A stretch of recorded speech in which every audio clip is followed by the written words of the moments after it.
we are paying you to do this, you do it. But at the end of the day, are you emotionally supporting the player? Do you know what the player is going through at home? You might find there is a strong captain who stands up for the other players, where maybe the administration is overstepping. They can come stand and say, now, okay, fine, I think we're overtraining. Maybe we need to have like a team bonding session. What are the biggest compliance and accountability gaps? First of all is on the financial side, and that is revenue that they generate. And so that is revenue disclosure. You find most teams, be it in Kenya or otherwise, there might be revenue received from a well-wisher, there might be revenue received from the government, there can be revenue received from an individual. So they do not disclose this part. So 2016, 2017, I remember, I think I was a Form 1 then. Finals, cheering Pale, Musingu versus Maseno, Kisumu Boys Open. Moses Wanjara was in Musingu then. Kisumu Boys, there was Innocent, there was Romanov, Bernard, Richard, I think. And the next week I saw you in court and you joined basketball. Well, that was quite some time back. I guess it's the passion that came with it and the way people were playing. I actually really loved, people expressing themselves. And back then, people used to play, but just not playing, but you can see the joy that it brought to them. So I figured, why not try this sport? Because it looked like they were having a time of their lives. And also the crowd. And if you know me, I'm always trying to enjoy myself and even involving the crowd when I play. So I'll always do like a sign, either too small, something, if I make a 3-point. There's always something in the plate. So, but that is where it started because I figured, how come? What exactly is this other people doing that looks so fun? So I had to try my hand. And I can say for sure basketball changed my life from there. Yeah, but that was really an outstanding thing because then in school I used to just see people, going to the court, turn their hand in this and that, but it didn't really hit me the level of excitement, the adrenaline during the actual game in such a finals now. All lights are on you. And I figured, why not? Why not me? If they can do it, why not me? Yeah. And actually it's 206. It's 206, yes. 206, 205, 206. Yes. Oh, it's 206, 207. They're 205, I think. 205, not 2016. Yeah. 2016, we are way older. Yeah. way older. Yeah.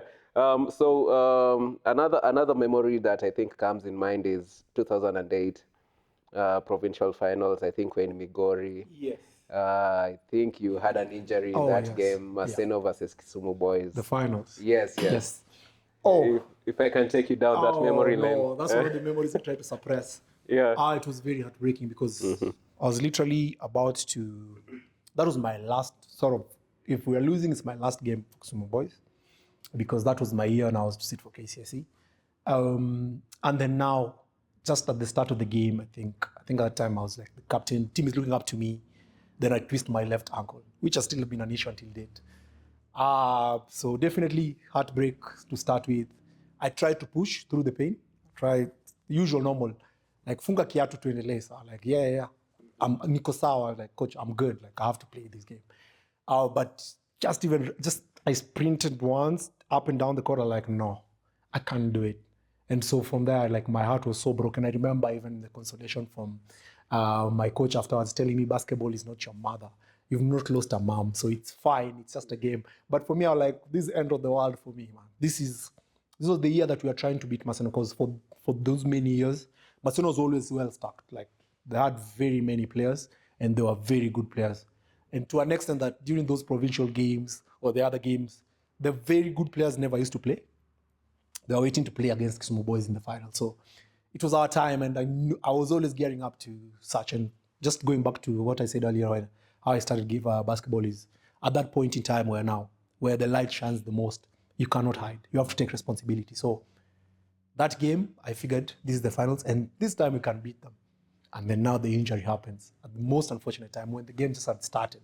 So I can't forget the game because I still live with that injury till date. Because also the heartbreak that came with it, I couldn't imagine letting down my teammates. Because after that now, when you have this person you're looking up to, this is a person who's been gearing up to the game like trying to champion for the game, trying to really bring people up. And then now I'm the one who has to sit out most of the game. It affects people mentally. So it really hurt me because then how come I've been preparing for this one game? How come? The whole season. Then it's a one game I get hurt. Yeah. I've had all this time to get hurt and recover, but this is one game. And it was my first time, I think, with a major injury. Because I think after that, I couldn't even walk. My leg really got swollen so big that people used to make fun like it's elephantiasis. But because at that point in time, I didn't imagine I'm that hurt. For me, the adrenaline rush, I just want to play. But it turned out not to be the best of ideas. Yeah. Shout out to our coaches, though. Yeah, definitely. I think we had one of the best. I remember us going through aerobics in the morning. I don't know if there was a high school that had such a program. I mean, different types of workouts. I don't think there was. I think, shout outs to definitely we had a very good support system. And even the old boys coming back, I think Ogilo, Masudi, and Mr. Bonyo back then now being our coach, he really made it interesting because in the morning you could go do aerobics. And for us, aerobics was not a norm or something that you used to see and people do.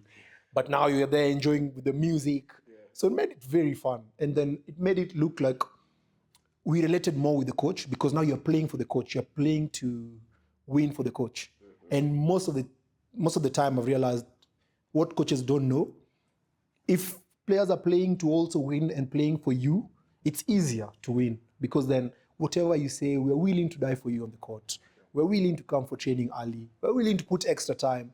But now, if you're having a coach that is not so motivating or a coach that you don't relate well with or does not inspire the confidence that you need, so it becomes hard. Because from the jump, we knew this is our coach, and this coach is like now a father figure even to us. Because then that's the person who's telling you do this. And then after that, he's also a deputy principal in school. So at the end of the day, he's still a disciplinarian. So there's a balance. So you learn the balance. And there's a black belt karate guy. Yeah. So if he decides to beat you up, it's going to mess you up. So so and that really helps. Shout out to all of them. I've even kept in touch with Mr. Bonyo till date. When he was doing his PhD in Strath, he used to come, we have a drink and sit down and just catch up. And to us, it's funny because right now the team I play for, I play with the son. So, I mean, it's life. It's life. But so it's very interesting. Yeah, it's funny right there. And you also have my brother there, Paul Patrick. Yes. We left. I remember I left also Kisumu Boys. Then my brother comes in and takes the team to nationals, which we looked for for many years. It's crazy. And now you're playing with coach's child, some former players who came in and into our high school and did stuff as well. I think it's great joy to have them play with you as well. Yeah, it's amazing because then these people come and also tell you, we used to look forward to just interacting and seeing you play. So it's something that you sit back and realize, now it's time to give back. And as much as now, I can say it's the last days of my basketball. And you realize you're playing with these young kids who have also gone through the same system. Because I remember even the coach's child, they literally lived in school. So as much as I didn't go to Kisumu Boys, we relate more. And so then there's your brother from Kisumu Boys. So it means that in as much as we're just playing basketball, it's more than basketball at the end of the day. It's been so nice and refreshing because they relate to the same struggles that we had. But now it's a matter of now just trying to hold hands and tell people, or at least from the experience we've had. And interestingly, our team manager also went to Kisumu Boys back then in the day. Yes. He was actually, he's an alumni of Kisumu Boys. What? And the Coach Cliff, studied in Kisumu Boys. For real? So now you tell me, why would we not play that team? Oh my God, wow. Yeah, wow. I didn't know that. Yes. Wow. So during the hurdles before we break, so we're normally making a lot of fun and just jokes about Kisumu Boys and the alumni, and we're all there. So you can imagine. Wow. Yes. That makes me even like Stanbic now. Yeah. You've built a career at the highest level, in audit and risk, compliance, but still you're actively playing. What has sports and basketball taught you towards building this career? off the court? Off the court, okay. So professionally, and I've done a lot, and I've worked for quite a number of years. And one of the things that I've seen, at least from the professional side, coming into basketball, is this thing called a system.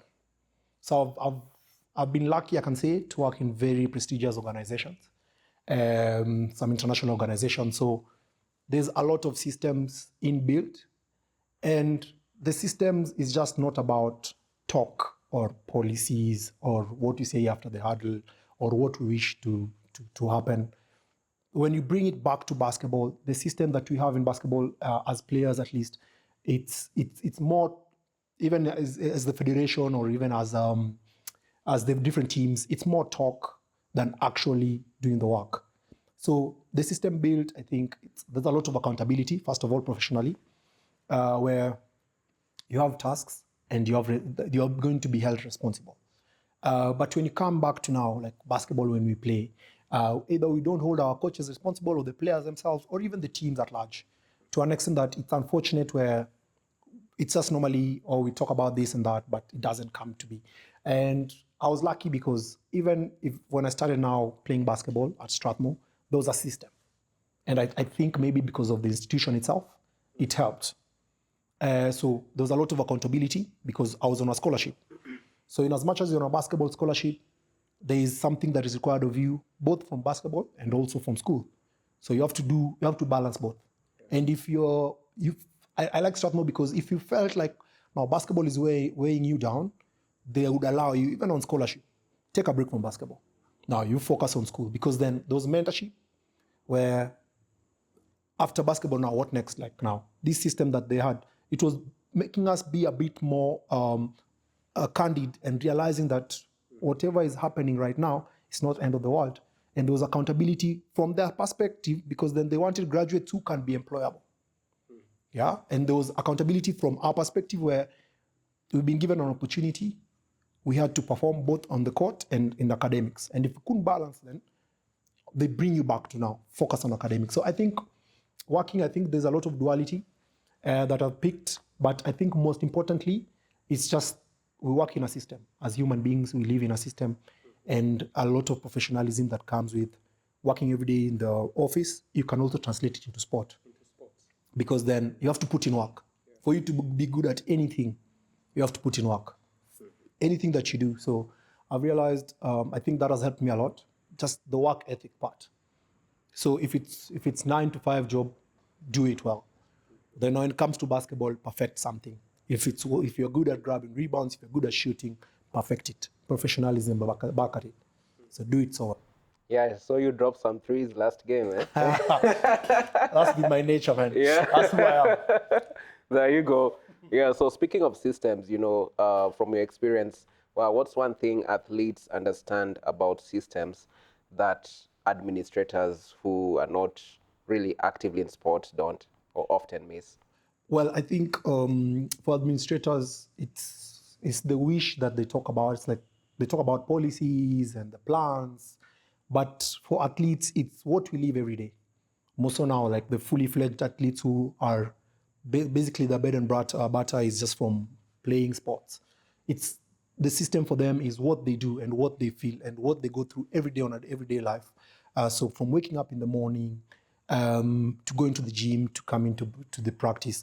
But see now for the administrators, they just like, they have plans to win the league, for example. And they hope that they've paid for the gym. But then, does that system support the players?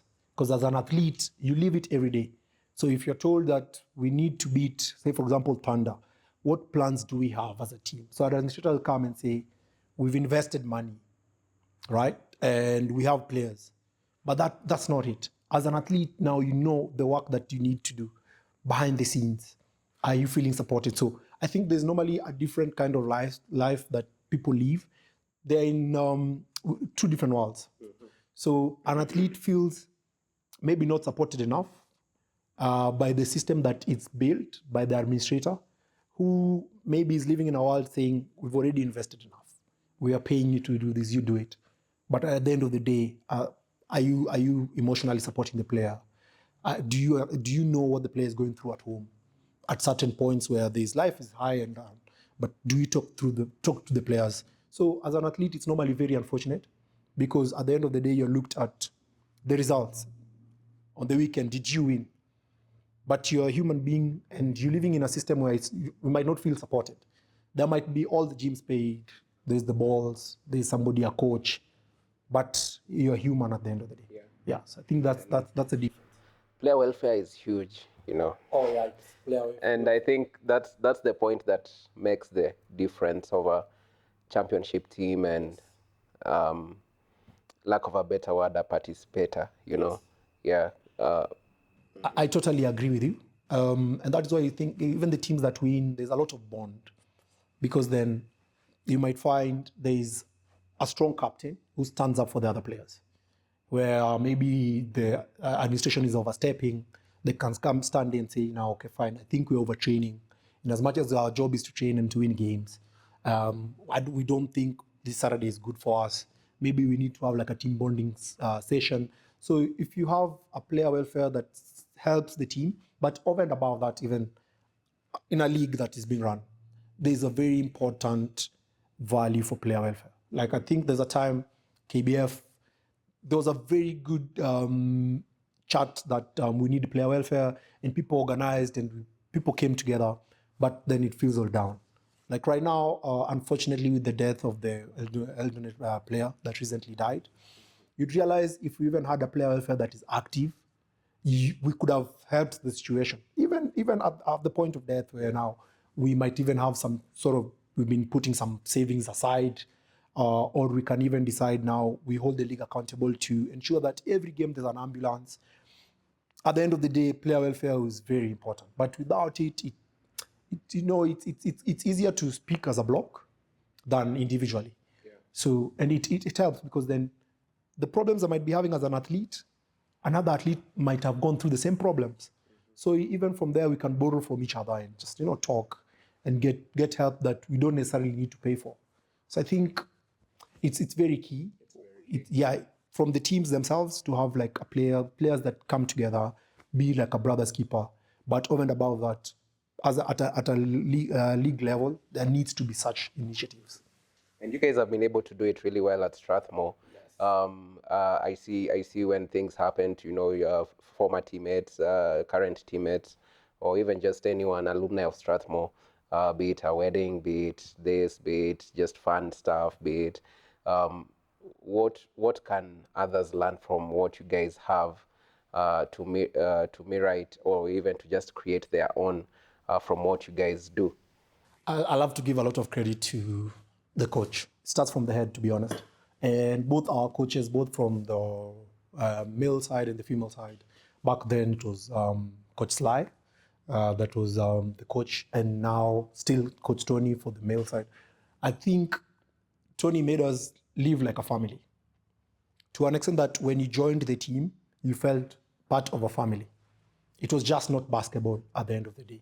So even when we joined the team, when somebody lost, say, a relative, the support that we'd get from Tony would encourage the school to give us the support. We'd even get a bus, or bare minimum we'd get fares to go to the team, to go to support the team, the team player. Yeah, so that really helped, because then from that you realize there's a lot of brotherhood, and life is just not about basketball.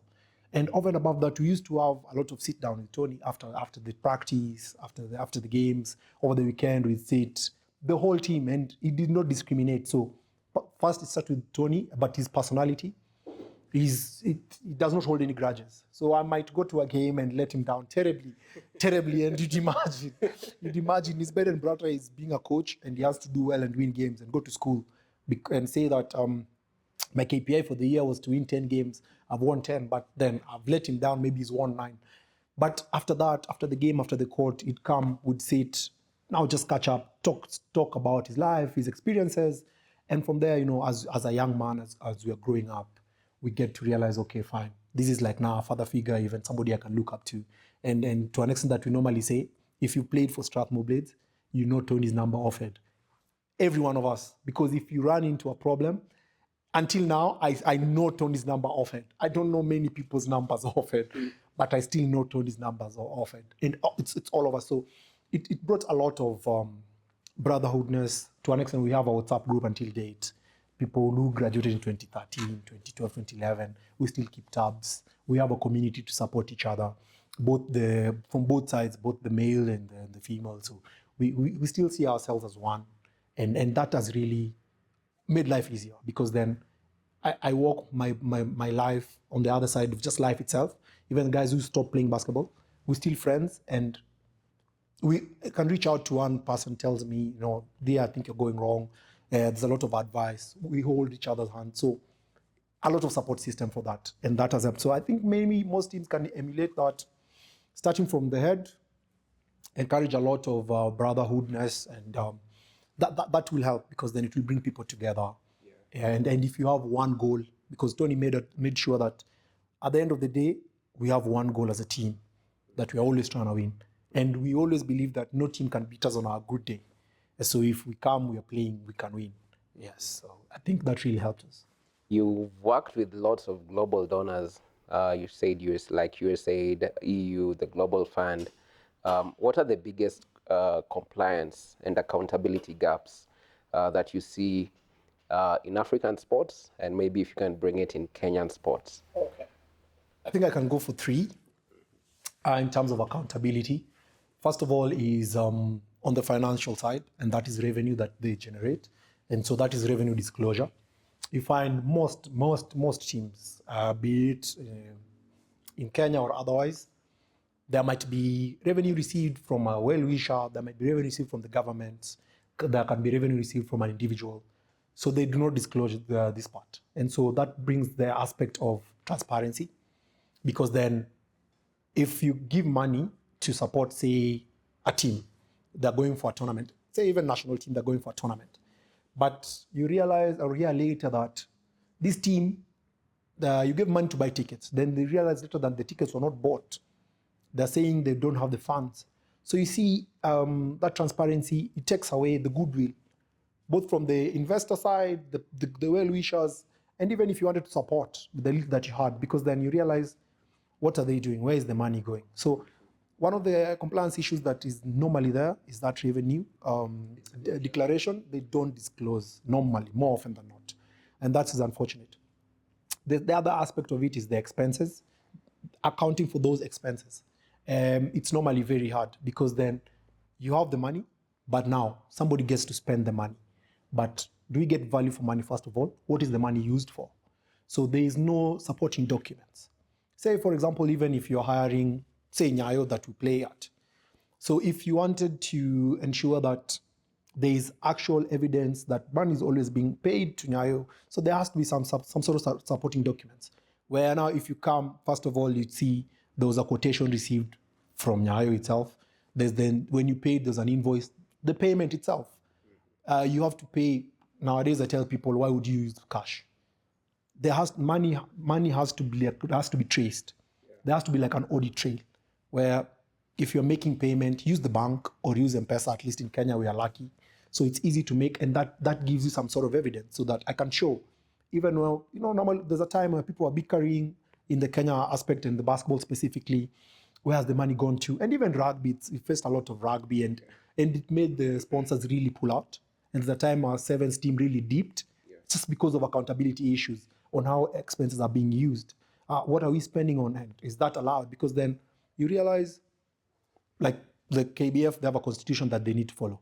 So there's the nature of expenses that they need to incur. So you can't tell me, maybe, for example, KBF bought a bus.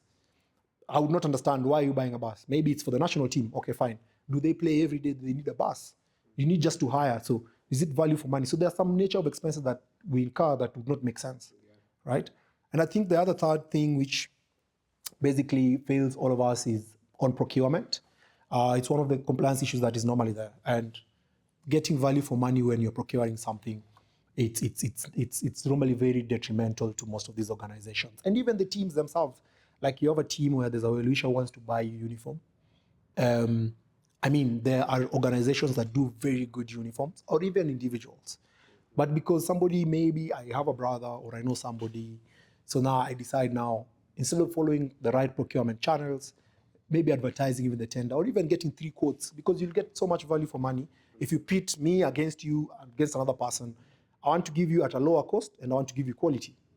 But if you come to me as an individual and you tell me I'll give you this job, but you'll give me 10% cut, so already it means you're either eating into my profits or I'm giving you some job that is not of quality. Yeah.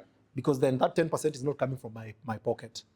So now it ends up the value that you're getting and even the products that you're getting or the service that you're getting is a challenge.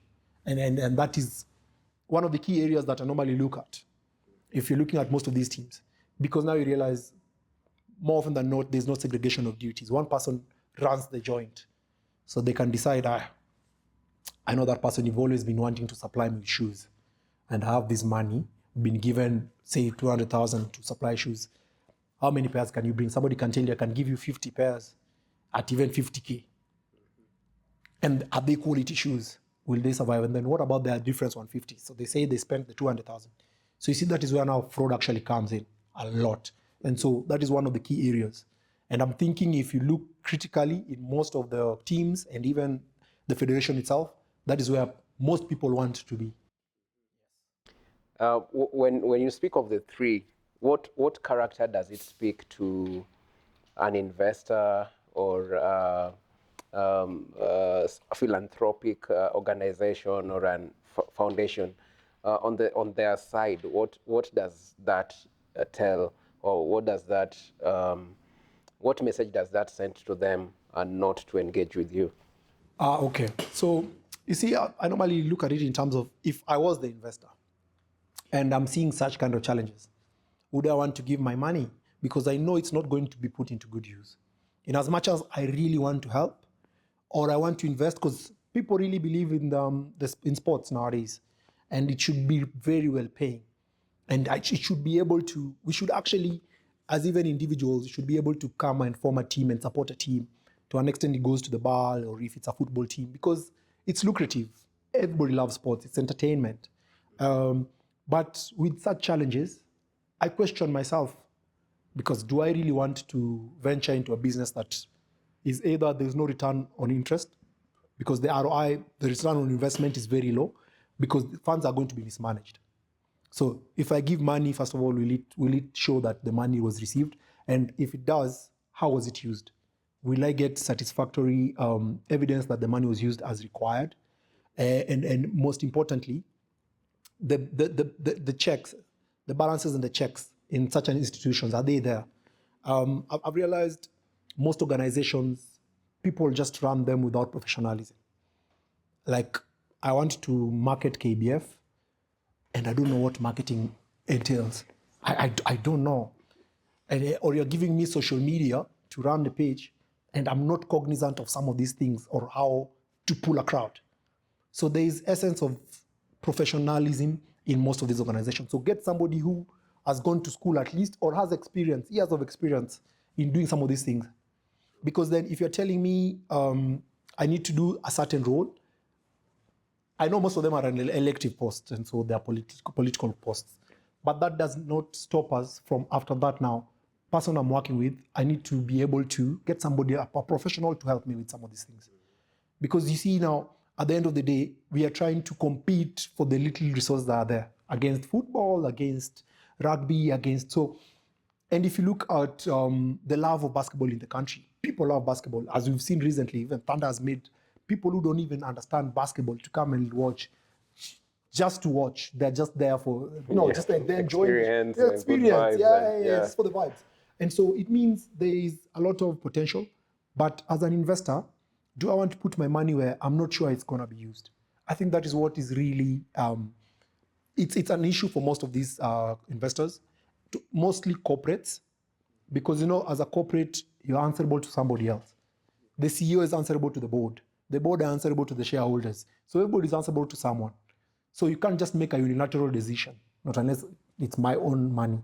So I have to be able to, first of all, show that there will be accountability if we invest in this. So, and I think that to an extent, and we'll also get something off it, to an extent that if you look back in the league, we used to have Corp Bank, we used to have KCBs, we used to have big corporations, Posta. So some of them pulled out just, I think, because first of all, the accountability nature of it and the return on investment, because they won't see the return on investment. So not unless I'm a donor and I want to be like, just want to give this money, go help the community. I don't care how you use it, go help the community. Because I'm also coming from by some of my previous teams where we were told there'll be money and we believed there will be money, but later on there were some challenges in between. And when you come to investigate, you realize there was misappropriation of the funds. And so you don't even know whose word do you want to take, but you're told, oh, this person was given, this person disappeared, this happened, because of the understanding nature, and also just because you don't have much to do. You can't do much about it. You just believe the story. So you see, after that, even if I was to pitch and maybe I have a sponsor and I want to tell them, or a friend who is generous, I want to tell them, please give this guy this money. It will help do good in a community or even give back to basketball. I'll feel bad because I don't know if that is what will happen. Not unless now I decide to come to you and tell you, you have to give me a management role. And you see now that is infringing. So if I want to help, I want to help, but I don't want to get my hands dirty. And that is also one of the challenges with the donors or even investors. They want to come to a well-run organization, put in money, and be assured it's going to be used well and get something back. They don't want to spend also their time and resources in terms of now either bring a staff on board at 100% to report to them. Yeah, that's a challenge. Yeah, that's a challenge. And we see how some of these, even the national teams, I don't want to mention names, but in a different sport, sponsors come in and they say, yeah, the federation, you guys are not handling the salaries. We are paying the players direct, and that's too much work for a sponsor, That's on their accounting side, that's an added revenue or added expense that they have to, again, look for, which sometimes, as you say, becomes a shortfall for us in sports towards attracting investments and investors and, donors. How much money, speaking of money, do you realistically think or you can estimate is lost annually due to poor governance in sports? I think we lose a lot of revenue. I would not know the numbers, but I think we lose a lot. Because now you see, now the sponsors who would have come in are not coming in. And talent, that would mean in future talent generation, and even as maybe a boy who would have been practically very good at the sport is not supported, because if the donor came in, it would have built structures, would have gone to the grassroots. And so it steals away someone's future. And because due to lack of bad governance. And for such, you cannot even quantify, because then you realize everybody will be saying that person had a huge potential, but was not supported. Or the system that there are not supportive of it. Because now, not all of us can go through education and get jobs through studying. Some of us are very talented in sports. And it's very unfortunate, because we are losing a lot of revenue, some that you can't even quantify. But the unfortunate part is the ones that we are losing through fraud. That one does not help, because then we can quantify, but I think we lose a huge chunk of the funding, be it from government, be it from individuals, where it falls through the gap somewhere. Yeah. So I think more so the one that pains me the most is where we steal someone's future. There are very many good sports people who can play sports. I think Medina is lucky. So we should champion such, because then from grassroots, somebody managed to actually identify talent, went through and actually made her who she is today. So I think that's what we're trying to do. But you can imagine there's somebody maybe in the village somewhere, because of lack of knowing that there is basketball in this country, and they could actually have made it through. So you've stolen someone's future without even knowing. And it's normally very unfortunate when I tell most of my even colleagues or previously friends, I tell them I play basketball, they're like, wow, where do you play even basketball? What do you mean? Is there basketball in this country? What do you mean? I just wake up to watch NBA. So they're like, where? Is there a league? And you're like, there's a league. Yeah. I've played basketball for so long. Yeah. So it's it's quite unfortunate, but it just, again, goes back to lack of proper governance structures. Speaking of fraud, you're a certified fraud examiner. What are some of the most common forms of fraud or misuse of funds? I know you've mentioned some already, but which are some of the most common ones within sports organizations? Okay. Yeah, thanks. I think the first one, common, totally what you call corruption. And corruption comes a lot of bribery, where I come to you, I tell you, maybe like even the government, before they release funds, somebody must come and say, if you release the funds for us, here is another 5,000, please facilitate. So so when the funds are released, that will mean the person recovers the 5,000 from there. So that will mean the 5,000 that was supposed to be used for something is not being used as required. But I think the key one is always on procurement. That is one of, and there are many types of fraud under procurement, where it can look genuine, but there was already agreement between a bidder and a seller, and they had already told them, we have a budget of 1,000. So if you're bidding for this job, bid for 990. So it's easy for them to say we went for the lowest bidder, while others their bid came at 1,200. So there are many ways to steal in terms of procurement, which is normally very unfortunate. But I think that is the key area that if we locked down, we'd not lose most of the funds.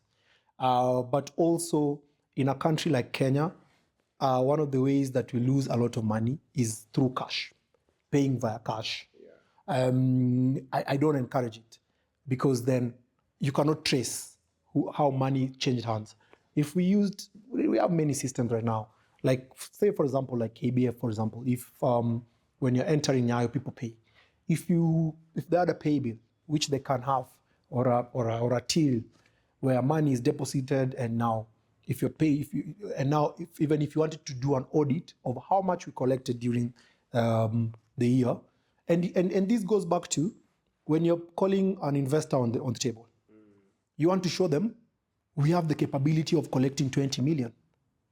And unfortunately, our expenses, we have to use 21 million. And this is the deficit we have. So if we collect 20 and so if you come in and plug 1 million, we'll give you even naming rights. The person, or you come in and tell them if you plug in 30, because then it gives you a leverage where you can say, we need more money. You want to offer us 10 million?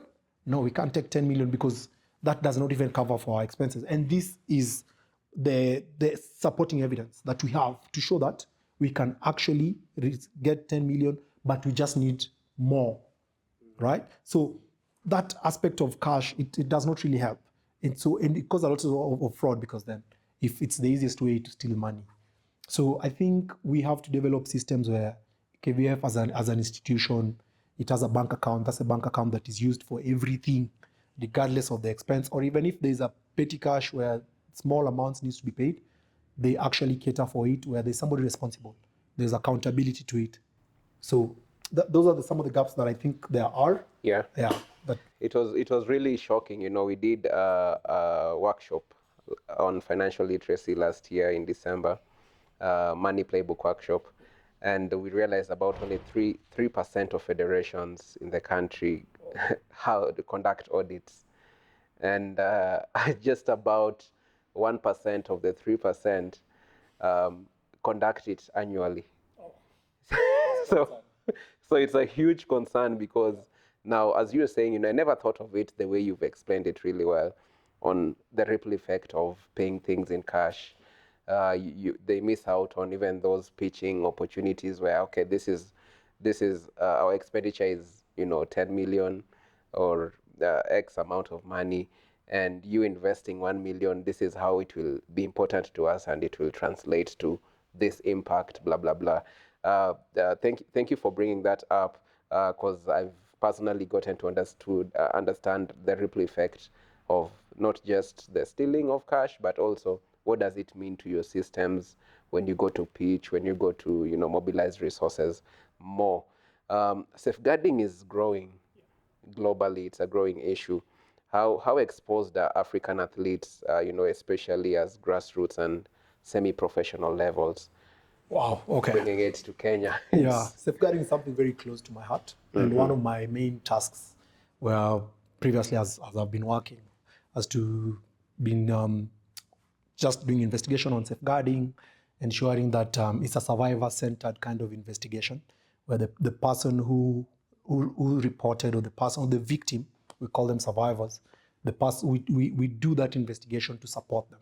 So I think if you ask me safeguarding, most people don't even know what safeguarding is. They'll piece in the word safe and guarding and put it together, but at the end of the day, we should do no harm to anybody, be it mothers, children, the elderly, people living with disability. So it is very important that most of these athletes, first of all, are educated on what safeguarding is. Even at the work setup, once we do a training to new partners or to new colleagues, and that is when they realize, wow, okay, that's safeguarding. Then I even have a case to report. They didn't even know, most people don't even know that they're actually being harmed. That's the unfortunate part. So without that knowledge, first of all, you cannot stop it. So my first instinct normally is we need trainings. The athlete needs to be trained. Most athletes do not know what safeguarding is. People wait until, say, for example, an unfortunate incident like rape happens. That is where now you can go to the police because that is what now is covered by the laws. But at the point where somebody starts giving you sexual advances and you don't warrant and you don't need them and you've told them, that is already harassment happening. That is already cause for alarm. That is already a case to be reported. But then I ask again now, my second point, to report to who? How do you report? Because at the end of the day, some of these issues are very sensitive. You just don't want to write on your social media. You just don't want to come out and look like now everybody's judging you.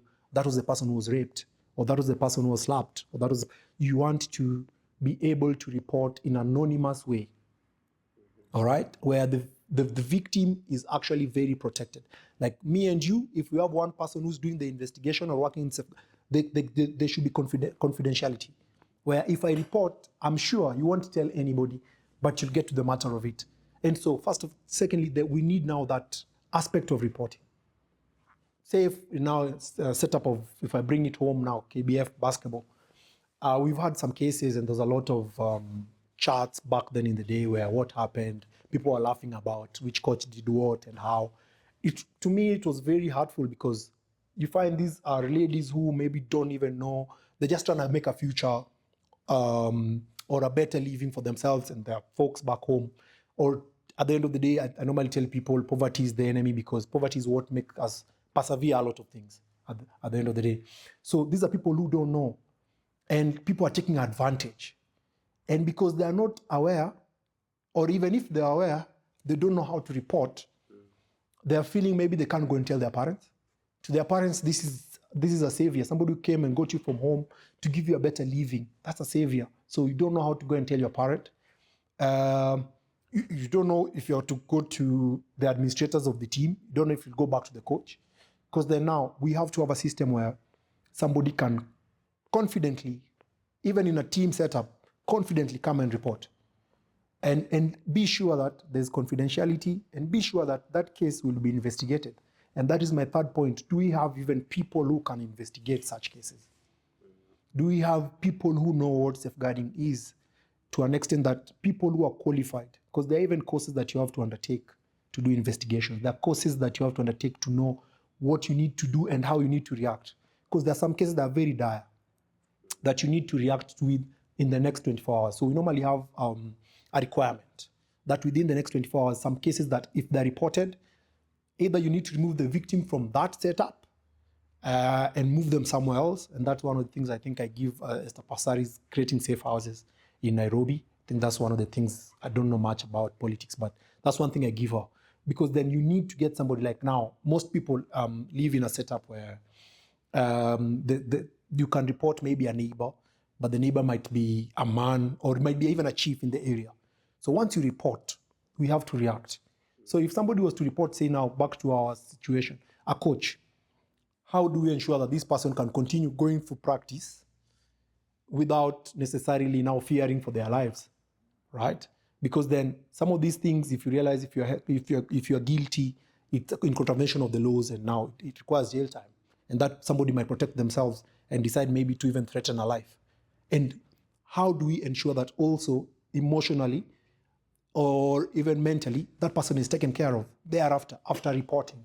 That is why it's victim-centered. So we need to remove the person from that situation in some situations, and we need to give them help. That's my fourth point, where there is referral. Now, we need to have referral numbers, even as an institution like KBF, where if you have now, like Eldonets, for example, they've lost a teammate, right? Yeah. Is it business as usual?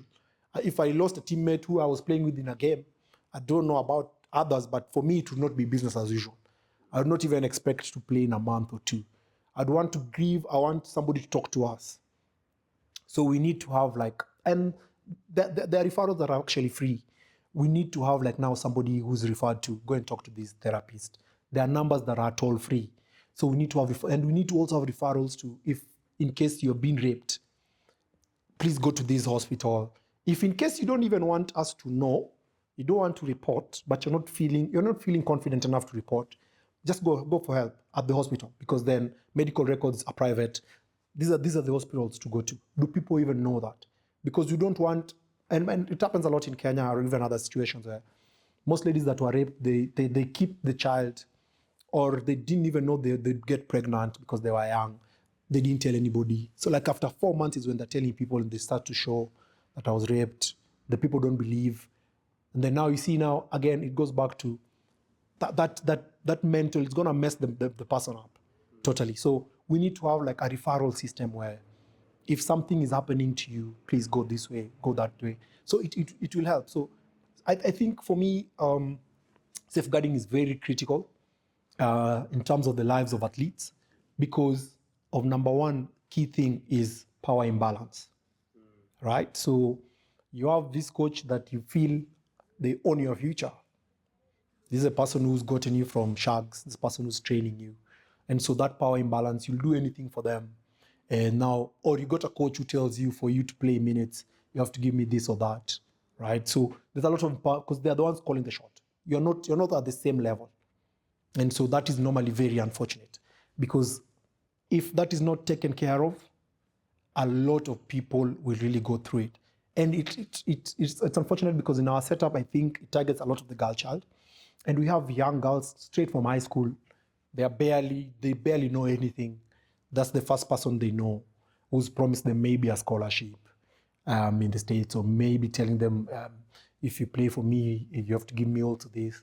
Or somebody maybe who cannot make ends meet. If you give me this, you'll be in my team and you'll be paying me this allowance. So we have to be cognizant of power imbalance, and to an extent that, at least as a federation, there has to be trainings or knowledge disseminated to the grassroots levels. Or even if there are nothing else, that at least that knowledge would help people to even now go to the police, because if we don't have somebody in the federation to take care of it, at least now the people know the laws and authority where they need to run to report. But bare minimum, I think also referral where there's been rape, there's been mental instability, people need to talk to someone earlier on, so that later on people now don't sit and judge that person was good at basketball, what happened to them. But it's just because of what they're going through that they could not talk about. Yes. Yeah. And power imbalance is huge, because sometimes, even off the extreme cases like rape and the rest, you see sometimes coaches use that a lot to even manipulate athletes, or even blackmail. Yes. I got you this scholarship, so then you're there, you have no options, you're only thinking this is what you have right now, so you're forced to do or to go through certain stuff that you can't, or you should not be going through. That happens. What does a well-governed, financial, sustainable sports organization look like? Well, to me, I think it's organizations with proper systems in place. By proper systems, I mean it cuts across from being financial, bringing accountability in it, and also something like safeguarding, or the social aspect of things. And there are some institutions that are run very well in Africa, per se, at least for my few travels here and there. I've met even their supporters, and they can actually vouch to it. I think one of the key things that stood out for me when I was down in South Africa was Mamelodi Sundown. There's a supporter that says their team, they know, it's been run so well so far, they don't have any qualms. Then if I come back home and I look at the news, looking at just the sports, and now specifically now football, because football is, I think, a bit bigger than basketball right now. Even the big clubs, some of the clubs that I even support locally, they're normally having issues because then they're saying either the chairman is mismanaging funds and the like. So for me, I think, in a nutshell, I think an organization that has proper systems, where it's run professionally, where there is accountability to an extent that they're not afraid of doing an audit. And I know normally people normally make a lot of noise where if they think there's fraud, they say we need to do an audit. And maybe just to tell the crowd that the audit's work is not to identify fraud. One of the things that people don't know. And even this is also an encouragement to the federations and the clubs. Audit's work is just to ensure that the financial statement that you have, are they true and fair? Are they presented well? Basically, that's it. And auditors are covered to an extent in the rules and regulations. They are not supposed to identify fraud. If they identify, well and good. If they don't, it's just another day in business. Like if you look at even like in Kenya, some of the big organizations that have fallen, like Mumias and the likes, and Chase Bank, the auditors were not faulted for not identifying fraud. They only faulted because they took part in the fraud, but they were not faulted in not identifying the fraud, because then they just look at the financial statement. So first of all, for me, is to encourage the federations and the likes to just do an audit. An audit brings a lot of transparency and accountability, and it will show that you're doing something right. In as much as you might not be, I'm not saying they are not, but it will show that you're already doing something right. And even the teams that are coming up and the teams that are doing well, encourage doing audits. I really encourage them doing audits, because then if you're meeting a potential sponsor and you say these are audited reports, I mean, even me as an individual, I'll give it more credit than somebody who just came by a word of mouth. And this is an audit report, so that transparency and accountability, it shows that the systems are working well. So in as much as you might have individuals that are not professional maybe, but at the end of the day, you get help from outside. It shows that you're also willing to open yourself to actually being criticized. And that will also improve your processes. I know, like, the federation, I've been a voter once or twice. The problem is they don't want to share the audit report. They do an audit, and they want to give you the audit on the day of the meeting before and I normally tell them, even most of the voters and most of the people don't even know how to read an audit report. So you don't even have to be afraid. But if you show goodwill, it goes a long way, because even if you showed goodwill and I got an audit report, I can even vouch for somebody. There are many ex-basketball players who are in very good influential positions. Those people, it's easy for even us to go back to them and tell them, come on, vouch for this. These guys are doing this. This is a well-run institution, as you can see. But I think having that checks and balances as an audit, it shows, but also just instituting very good systems and just not policies in place or constitutions that are not followed. Yeah. At times you might find like you have policies that are very good, well written, but they are not what is actually happening on the ground. Mm-hmm. Yeah. A Kenyan problem, eh? Yeah. Yes. And organizations in sports in the country and even Africa and beyond still heavily rely on funding and financial support. How can we grow into that space of sustainability and grow into different revenue streams?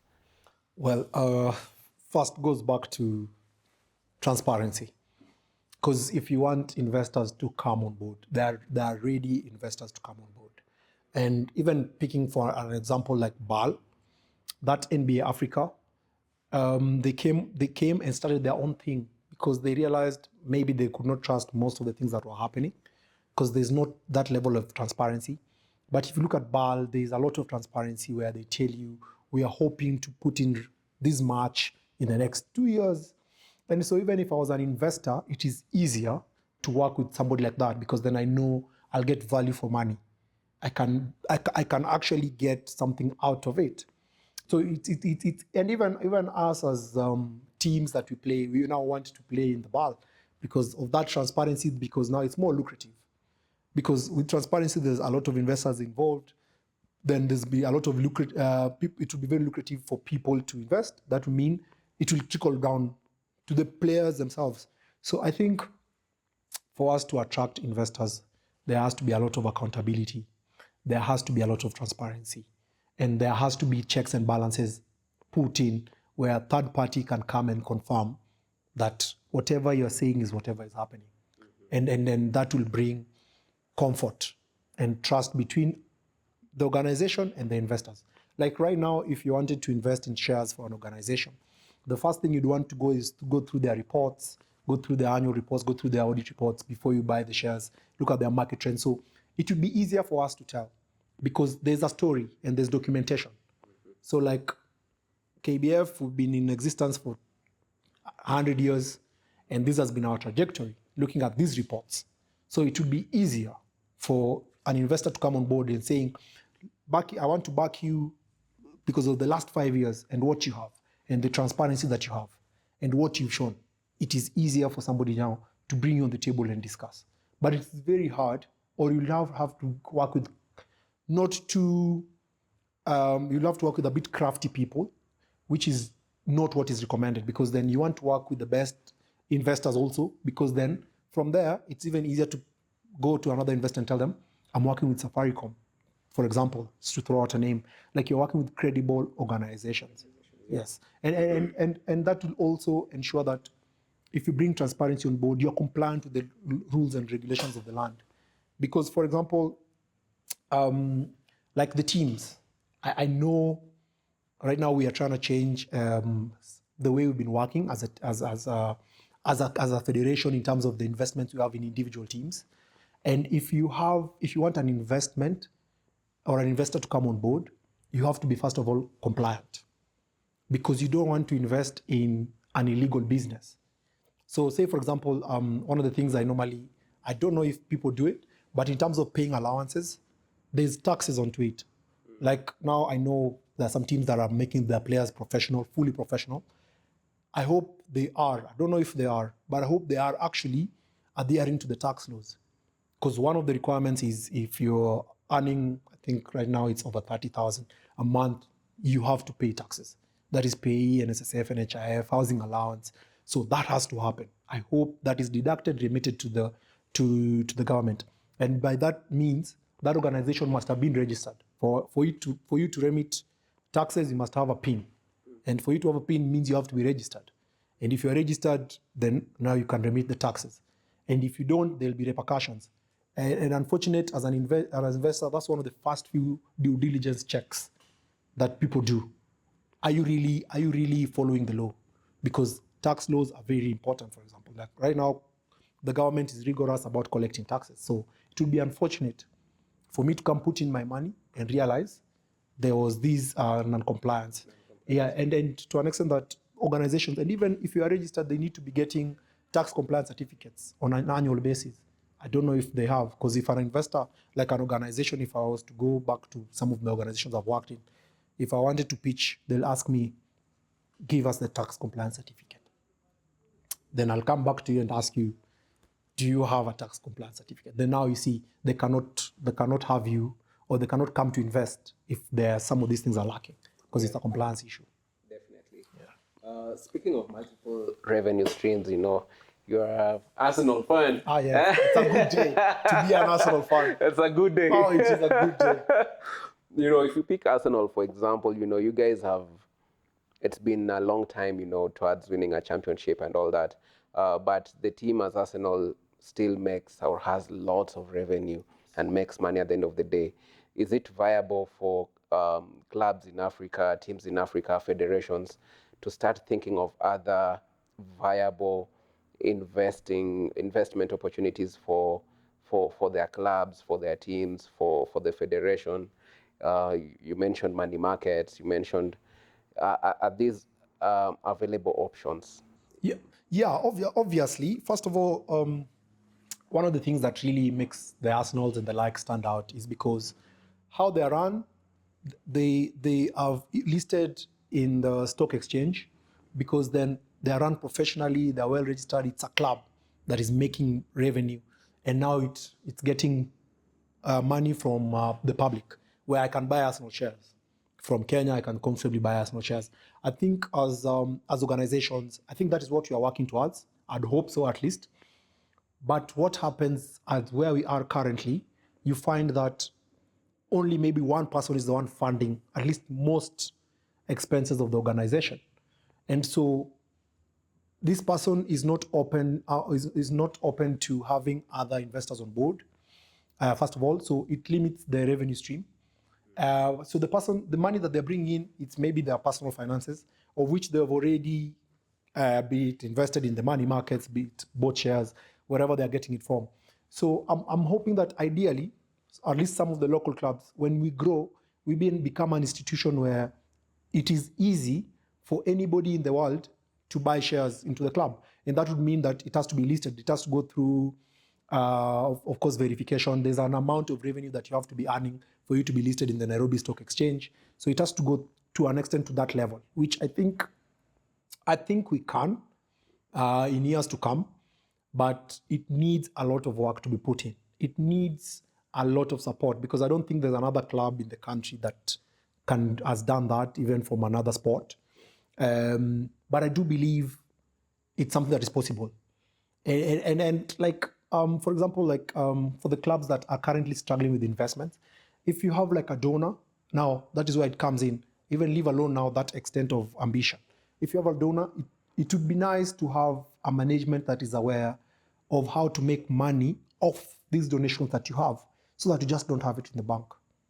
So there's many ways. There's the treasury bonds, treasury bills. You don't need the money markets. Like right now, I think I&M has floated a green shoe, a paper where you can actually buy into it and you'll get 12%, I think, semi-annually.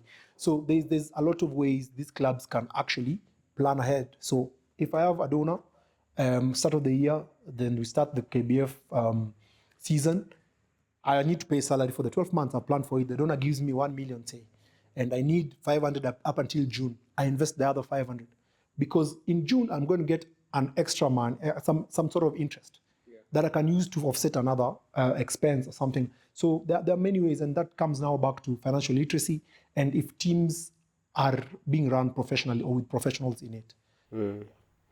Sometimes I look at the structure of our league. There are lots of either parastatals, private organizations, schools.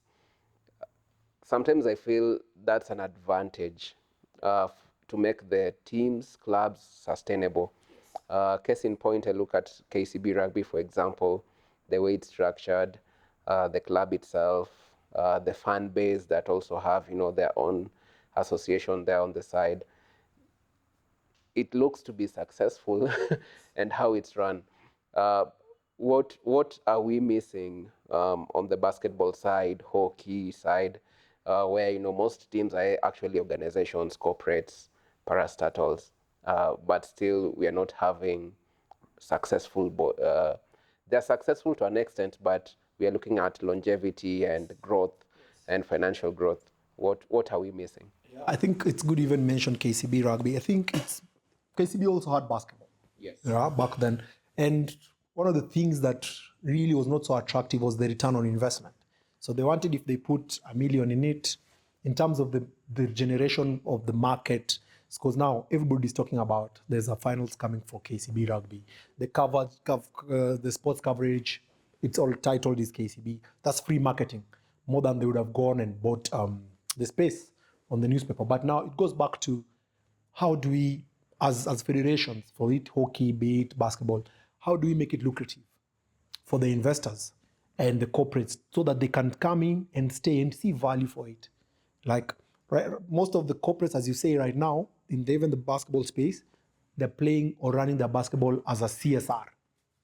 It's a way of staff members to just let loose, or at least they think. And then now is where we get different players to play for them. But in their minds, it's not an investment. It is just a CSR activity. And a CSR activity, they can decide, well, we've supported basketball enough, let's support a children's home. Let's get the budget of the basketball team. Let's close it down. Let's go a different direction. And to an extent, that one of the key ways that have even helped basketball get, and even the other sports get, a bit more attractive for some of the corporates is like now their own competitions. Like now the bank, those banking games are what have actually ensured the banks have heavily invested in some of the sports. And I believe you me, and it's just for bragging rights for the CEOs. When they sit down and say, we want the most caps, it's nothing else. And that is what they making them stay. But in terms of them getting back what they're putting their money or their money's worth, it's not much. And unfortunately, I think it goes back to now the federation. The federation has to be able to be marketable to everyone, where we're living in a world of social media. I can assure you not many people know the federation for basketball or for the other federations. At least I can speak confidently about basketball because we are not aggressive enough. And many people, I think, knew basketball when they're in high school. Then after that, it fizzles out. So I think it's a matter of marketing. And the one thing that pains me is I played with some very good professionals who are very good at marketing. And that is what they do. And they've taken their talent elsewhere. And they play basketball. So I feel like if the federation really wanted to, they would have. And that would bring now the sustainability aspect of it. But I think for now, some of the corporates are just staying for other reasons and not necessarily return on investment. Yes. If you had the power to redesign the Kenyan basketball ecosystem, in Kenya specifically, what are the first 3 structural changes that you would implement? Putting you on the spot here. Wow. First 3 changes I'd make in the Kenyan basketball. Structurally.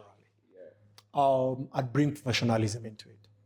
I'm a huge champion for bringing people who know what they need to do to take up the roles that are there. Back to be it marketing, be it if it's the fixtures, how we play our games, how we structure our games, the availability of the venues. Because I think even predictability, which I think some teams have managed to challenge the federation and get their fixtures away way ahead of hand. And that means that even your supporters plan. It's been very unfortunate, at least in my playing career, because then my work has been a bit of, back then the day, a lot of traveling. And so I think a couple of years I stopped playing because I tried to plan around basketball because I like basketball. And I wanted to travel when at least it's off season. But planning ahead with the way the systems are in KBF, even right now, it's difficult because I don't know if we are playing over the weekend. I don't know if I can go for this work and come back. So I think having professionals to manage different posts would be the first key thing I'd do. And from there, I can assure you the value add would be very great because there'll be a ripple effect. We'll be able to attract investors. Because I know, for example, like I have a relative that works in the BAL and in BFK. I know it would be a dream of theirs to have worked with the federation in terms of bringing BAL, the finals itself in the country. And it would have been a dream. But you see, if the federation has no much say in terms of even pushing the government to allocate land to build a stadium, a proper stadium for basketball, it becomes a challenge. So I think one of my key things would be that. Secondly, I think maybe it's for my career, but I'm a big champion for having somebody to do compliance, audit, an internal someone there situated to bring balance and checks, because then it will ensure that the management are doing the right thing. So we have somebody reporting directly, either to be it a government or organization, to directly to the shareholders, where the person comes and can clearly tell you there's a problem here. So and those balances and checks will bring a lot of accountability. And back to our chart of accountability will obviously bring people on board. People will be confident to put in money. Even the players themselves can be confident to invest, because there's a time I think the Kenya national team, we didn't have tickets to travel to where it's heartbreaking, and you find people who might be having some money would have wanted to buy a player ticket or something, but they are not sure if that money is going to be pocketed or... Yeah. So it becomes a bit difficult. And even sometimes the players themselves were facilitating themselves coming, and then now they're trying to chase reimbursement. So that is a problem for me, because that accountability now, if you have the balances and checks now, you have somebody instituted there to actually just manage that. And then the last thing I do is leveraging technology. I think Thunder has done beautifully, and they've done such a good thing. And I'm normally very happy of what they've done. I'm actually very proud of them.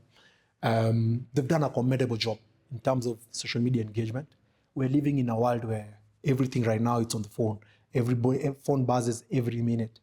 So we have to leverage. Yep. We have to leverage numbers. Mm-hmm.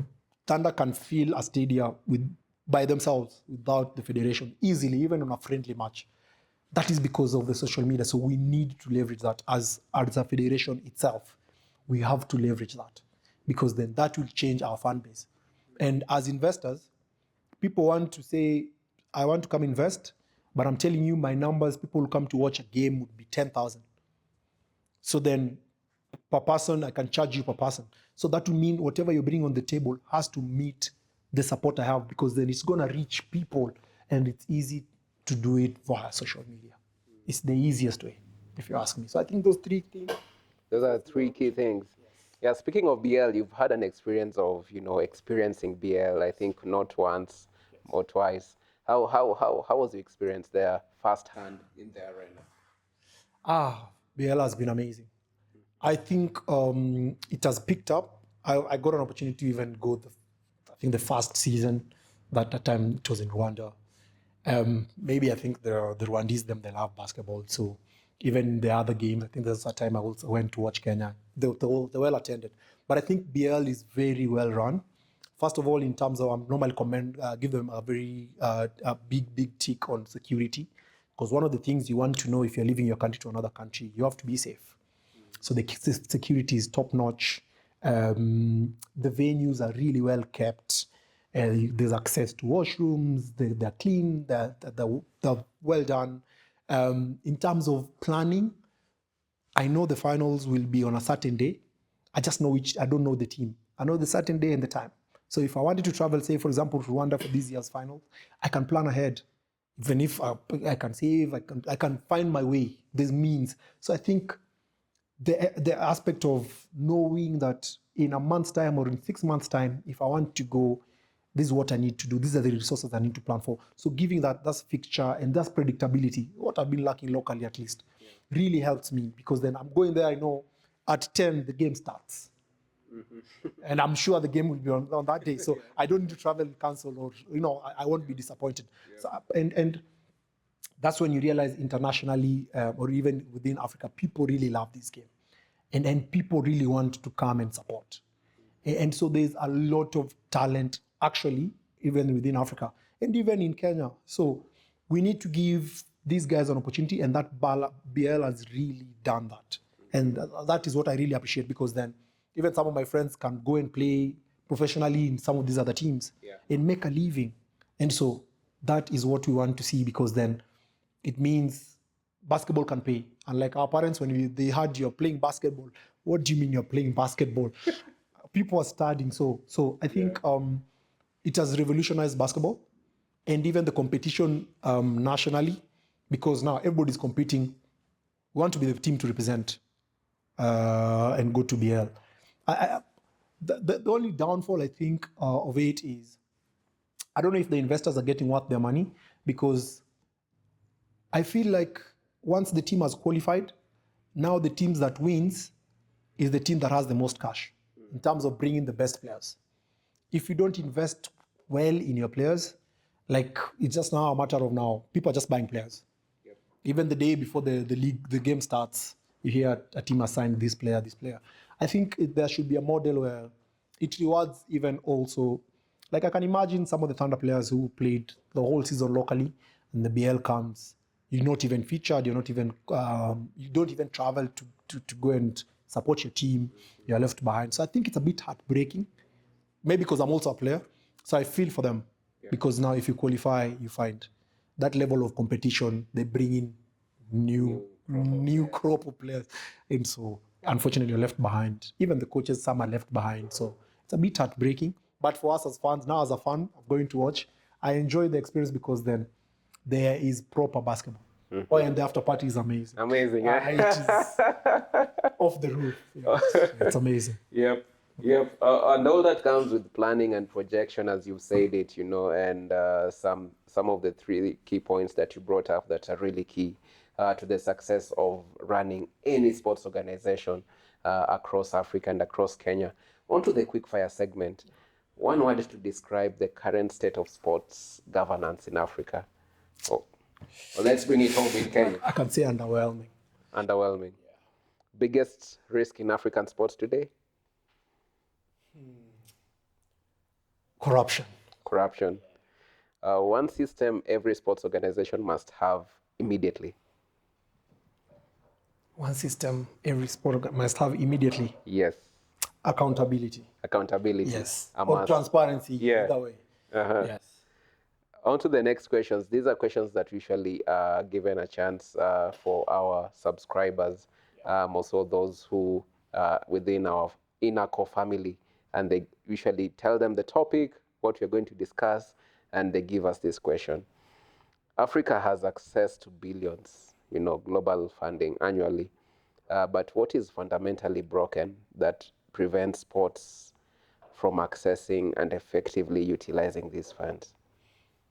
I think it's this one is a larger problem, and to look into it in terms of the development and lack of proper governance from the government side.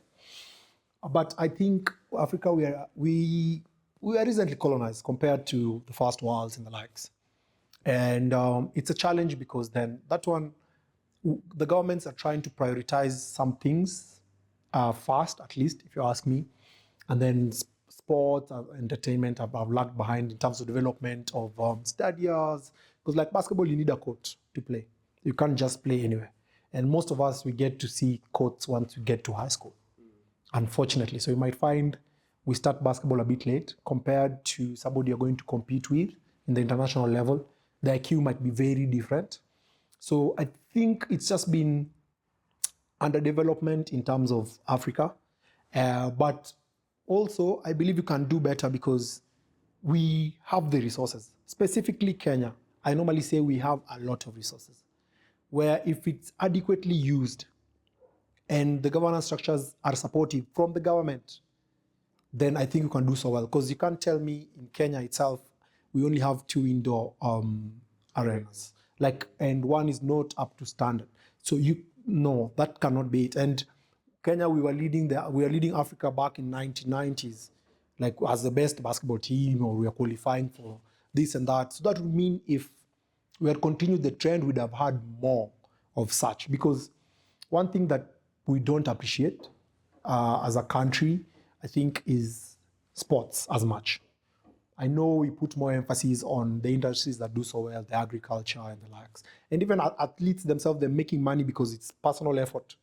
And running, you can just run in any terrain. But now, if you come to a team sport, and I guess that's why Kenya, on team sports, we're actually struggling. And even Africa, when we now compete against the world, we struggle a bit because we don't have those resources to ensure that talent is developed locally, trained, and actually managed well. Because if you ask me, even if you look at some of the national, some of the teams that play football, the nationalities of these players, they just change them. But essentially, they're from Africa. They just lacked that. But I do believe we are very talented. We have so much talent that if we had a support system from the government, then we'd be way far off. So it goes back to lack of proper governance and priorities, really. And that is why I really need a federation for basketball that champions basketball. So they work very closely with the current government in office to an extent that we can get resources trickling down. The budget can always increase annually. So we really need people with proper networks, people who champion, and they're always in the ear of whoever is in the government, be it from the Ministry of Sport, be it directly from the office on the Hill. So we can get that support. Definitely. If you are advising the Kenyan government, second question on that, or major sports bodies, what national framework would you implement to ensure transparency, accountability, and growth across all sports? Sports, national framework. Wow. Heavy, right? That's a heavy one. Yeah. But I think, I don't know. I don't know what I'd say to that, but I think I'd let them focus mostly on the local talent that we have, for us to do well and support the local talent. Because I do believe we have a lot of local talent that falls through the cracks, where people start to do drugs, people are disillusioned, it doesn't look good. So I do believe if we support the local talent, and having systems in place, like just for example, if you look at the recent CAF that was completed, the president really motivated the boys to play football. That is when now everybody now has taken football seriously, because then it can change your life. And that is just a simple initiative where we're appreciating talent. So if you do this well, this is what you're going to give you. So I feel we have the talent. It's just that support is not there. And even after that, now you saw players going now abroad, because there are scouts all over. Yeah. We're just not giving them opportunity or proper motivation. Yeah. Definitely right there. If what will it take to completely transform African sports from donor dependent, I know you already answered part of this, into commercially viable vehicles? You already answered that. Yeah, I think just going back to transparency, Yeah. and making sure that we have a vision as teams to list into the stock exchanges, making sure that as you're taking over a team, as like the ownership of Thunder, I don't know who they are, who it is, but the end goal is to finally have it listed where it's professionally run and you just own part of the shares, and it will give you a lot more in terms of return on investment. Because most of the teams I think have died down where an individual was the key sole provider. If the person loses interest or the person dies or loses the resources, it ends. But we want sustainability where we can also chip in and buy 2-3 shares here and there, so that you can also feel part of the team. Yeah. Hope is huge as a word, and we live by it daily. What gives you hope that African sports can actually get it right in the next 10 to 15 years? I'm very hopeful, first of all, because of the kind of talent that we produce. Now, if you see everywhere, there's always an African playing either top football team, top basketball team in the NBA. In any sports, there's always an African represented. So that means the talent is good. But I'm just looking into these opportunities that we're being given, like now currently the BAL with the NBA Africa coming on board. It means there is hope in terms of people coming on board to invest, because they've seen something good that most of us have not seen. And so I do believe if we harness this talent, and I'm actually hopeful to an extent that I'm actually normally very proud that some of the basketballers that I knew are taking basketball seriously to playing professionally. And so it means it's actually happening. It's already happening, but I feel in the next 10, 15 years, we will be able to even have sports academies where now people fully focus on just sports and not necessarily going through the education route and wasting time, that's something they struggle with. And from that jump now, people go into the likes of NBA, because we want now people drafted like on an annual basis, even from Kenya and the likes in Africa, so that we take over the world. So, but I believe, and I'm very hopeful, things are actually aligning. Investors are coming on board. People are interested in seeing, because then sports is entertainment. We're always looking for the high. And to an extent, even locally, people are looking to go and watch some of these sports. And by that means, we get the revenue back.